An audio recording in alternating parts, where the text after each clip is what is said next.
గురుగారు అసలు ఇంట్లో చెప్పులు వేసుకోవడం ఎంతవరకు మంచిది గురుగారు? బయట నుంచి వేసుకొని రాం, ఇంట్లో చెప్పులు ఇంట్లో వేసుకుంటున్నామని ఈ రోజుల్లో చాలా మంది చెప్తున్నారు. అది ఎంతవరకు మంచిది గురుగారు?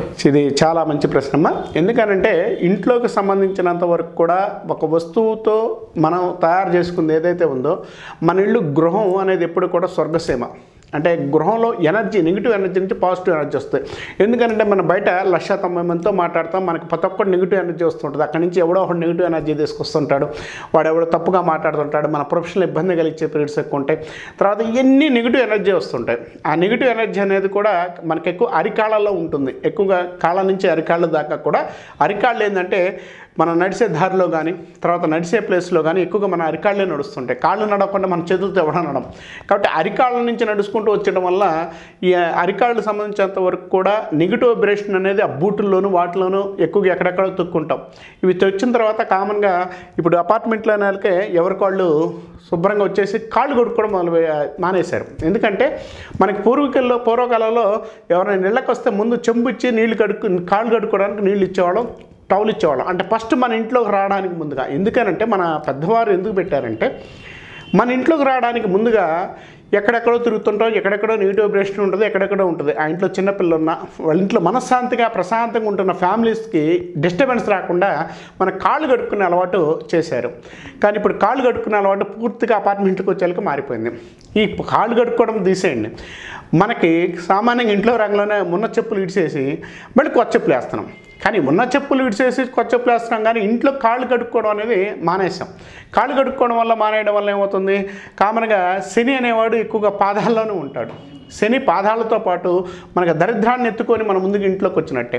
ఇంట్లోకి వచ్చిన తర్వాత వీళ్ళు పాదాలు వేసుకొని కాళ్ళు ఎప్పుడు కూడా శని ఏం కోరుకుంటాడంటే మృదుత్వాన్ని కోరుకోడు. ఎప్పుడు కూడా మొరటితనాన్ని, అంటే ఎక్కువగా తన యొక్క పాదాన్ని కానీ ఏదైనా కూడా ఇంకో వస్తువు మీద కాకుండా ఒక మన సాఫీగా ఉన్న బండల మీద కానీ నీటి మీద నడవడం వల్ల కొన్ని వైబ్రేషన్, అంటే సైంటిఫిక్ కూడా ఇప్పుడు మనకు వైద్యశాస్త్రం కూడా చెప్తుంది, కామన్గా మీరు ఇంట్లో ఆక్యుపెంచర్ చేసేసుకోండి, లేకపోతే కాళ్ళతో నడవండి, తడి కాళ్ళతో నడవండి, తడి పాదాలతో నడవండి, ఇలాంటివన్నీ చెప్తున్నారు. ఎందుకని కొన్ని వైబ్రేషన్ వైద్యశాస్త్ర ప్రకారం కూడా కాళ్ళకి వైబ్రేషన్ ఉంటుంది. అలా కొన్ని వైబ్రేషన్ పాజిటివ్గా ఉండడానికి. అలాగే నెగిటివ్ వైబ్రేషన్ ఎక్కువ ఉంది. నెగిటివ్ వైబ్రేషన్ అంటే ఇంట్లోకి రాగానే ఆ ప్రాబ్లమ్స్ అనేది ఎక్కువ ఉండి వాళ్ళు కాళ్ళు కడుక్కోకుండా ఆ చెప్పులు వేసుకుని తిరగడం వల్ల ఇంకా ప్రాబ్లమ్స్ పెరుగుతున్నాయి, కానీ తగ్గడం అంటూ ఉండదు. కాబట్టి నాకు తెలిసినంత వరకు కూడా ఉత్తమమైన పని ఏంటంటే ఇంట్లో దేవుడి గుడి ఉంటుంది, మన ఇంట్లో పాజిటివ్ వైబ్రేషన్ ఉంటుంది, తర్వాత మన ఇంటికి అనుకూలమైన ఫలితాలు ఉండడానికి మన చెప్పులు లేకుండా ఇలాంటి నడవడం వల్ల కొంచెం వైబ్రేటింగ్తో పాటు మనకు పాజిటివ్ థింకింగ్, అంటే సైంటిఫిక్గా కూడా ఒట్టి కాళ్ళతో నడవడం వల్ల చాలా మంచి ఉపయోగం ఉంది. అలానే దైవత్వంగా కూడా ఒట్టి పాదాలతో, అంటే దేవుడి దగ్గర పోయేటప్పుడు అభ్యంగంగా వెళ్ళాలి, అంటే కాళ్ళకి ఏమీ లేకుండా మనిషికి ఏమీ లేకుండా చొక్కా కూడా లేకుండా దేవుడి దగ్గర దండం పెట్టమని చెబుతారు. ఎందుకని పైనుంచి కింద దాకా కూడా దండం పెట్టుకుంటే, అభ్యంగా దండం పెట్టేసుకుంటే దేవుడి దగ్గర కూడా మన దేవుడికి సర్వం సమర్పించినట్టే. కానీ కొంతమంది చెప్పులు వేసుకోవడం మన అధికారం గొప్ప, మనం గొప్ప అనుకునే సిచ్యువేషన్లో వెళితే ఏంటంటే ఇబ్బందులు ఎక్కువ ఉండే అవకాశం కలిగి ఉంటారు. కాబట్టి సాధ్యమైనంత వరకు కూడా గృహంలో చెప్పులు వేసుకోకుండా తిరిగితే చాలా మంచిది, చాలా అనుకూలమైన ఫలితాలు ఉంటాయని చెప్పుకోవచ్చు. శ్రీమాత్రే నమః, త్రిముఖ దుర్గాదేవి నమః.